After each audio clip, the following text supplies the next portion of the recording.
నమస్తే అందరికీ, welcome to simply నీరు. ఈరోజు మనం చాలా తక్కువ సమయంలో తయారయ్యే రుచికరమైన అటుకుల ఉప్మా ఎలా తయారు చేయాలో తెలుసుకుందాం.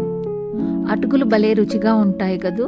వీటికి మరిన్ని ఫ్లేవర్స్ జోడిస్తే రుచి ఇంకా రెట్టింపు అవుతుంది. బిజీ టైంలో కూడా అటుకులతో పోహాను కేవలం 10 నిమిషాల్లో తయారు చేసుకోవచ్చు. అది ఎలాగో చూడండి. ముందుగా అటుకులను ఒక గిన్నెలోకి తీసుకోవాలి. నేను ఇక్కడ 2 కప్స్ ఆఫ్ పోహా తీసుకున్నానండి.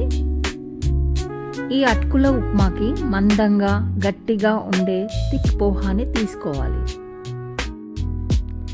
ఇప్పుడు ప్యాన్లో నూనె వేసి శనగపప్పు, వేరుశనగలు వేసి ఆ తర్వాత ఆవాలు, జీలకర్ర వేసి చిటపటలాడే వరకు వేయించండి.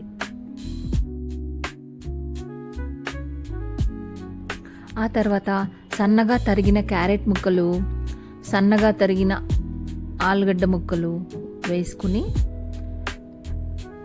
కాస్త అటు ఇటు కలుపుకోవాలి. ఇవి 2 ఆప్షనల్ అండి.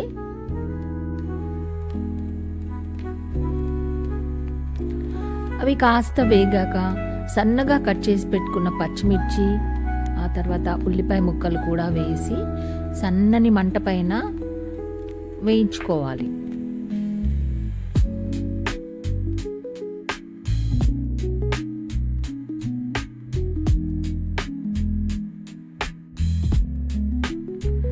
ఇప్పుడు ఇందులో కరివేపాకు, లైట్గా స్మాష్ చేసుకున్న వెల్లుల్లి, పసుపు, ఉప్పు వేసి మరి కాసేపు వేయించండి.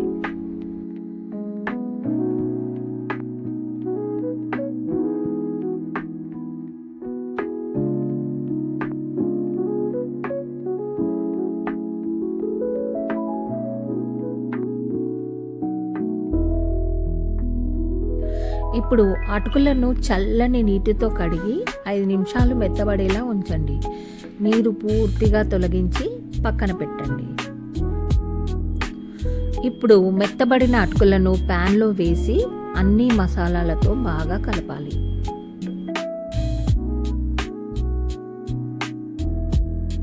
ఇప్పుడు ఉప్పు సరిపోయిందో లేదో చెక్ చేసుకుని 2 మినిట్స్ మూత పెట్టి ఉంచేసుకోండి.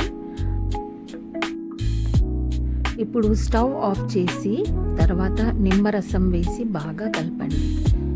పైనుంచి కొత్తిమీర చల్లి సర్వ్ చేసుకోవడమే. వేడివేడిగా ఉండే అటుకుల ఉప్మా రెడీ అయింది.